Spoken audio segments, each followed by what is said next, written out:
So today we're starting the initial water treatment, or what we refer to as the IWT. And the initial water treatment is important because the water chemistry of the fill water to the pool plaster is very critical.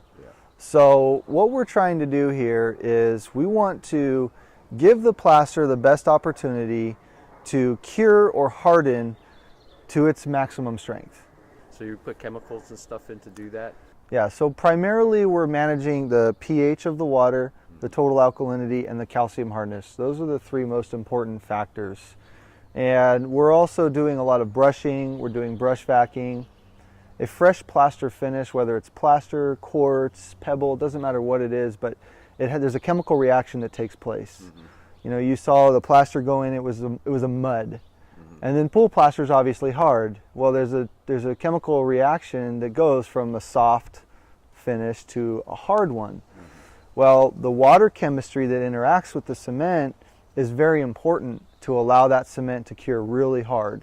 So we're setting the pool up for success long term. I see. So question for you, do you add chlorine in the water? We typically don't add chlorine at the initial water treatment. Okay. That can come days later when we're done with our process. That's more of a service company thing. What we're looking to do is balance, like I said, the pH, alkalinity, and calcium hardness. Those are the important factors for us. Okay, cool. Well, show us what you do. All right, let's do it. That's a lot of stuff in that box. Yeah. So this is a complete test kit. It gives us all the important parameters that we need to know with the water during this process. So there's 3 that we'll do each time that we come. Okay. It's important to have accurate numbers to know what the water actually is. You use all of this stuff? Most of it, yeah. Okay. Yeah. So every water from every municipality is going to be a little bit different. So it's important to have accurate testing. Every pool is going to respond a little different. So we need to know what we're doing, check our measurements each time. It's important to be accurate on this. Okay. So I see the tube is marked, tells you where to put this in. Yeah, so we get... Is any of this anything a homeowner can learn how to do? Absolutely. People that manage their own pool water chemistry, I think this is a great test kit. And this is something that should be checked. Some of these levels should be checked weekly. Other levels can be checked monthly or even quarterly.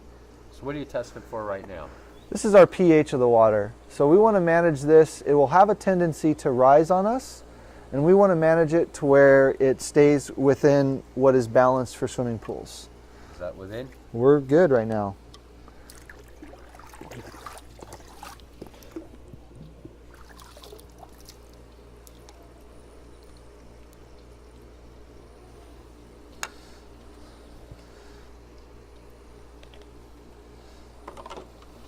What's the thing you're testing for now? This test is for total alkalinity, and total alkalinity and pH are related. The total alkalinity will buffer the pH change. So these kind of go hand in hand, and these are 2 of the most important factors in this process. Okay.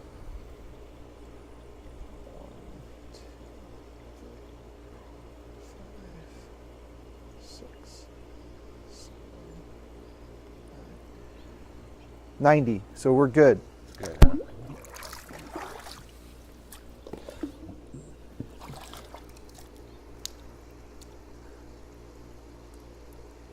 So from what I understand with all of these measurements, too high is not good, too low is no good either, right? That's correct. Yeah, that's why we call It's all about balance. That's why we call it balance. Exactly right.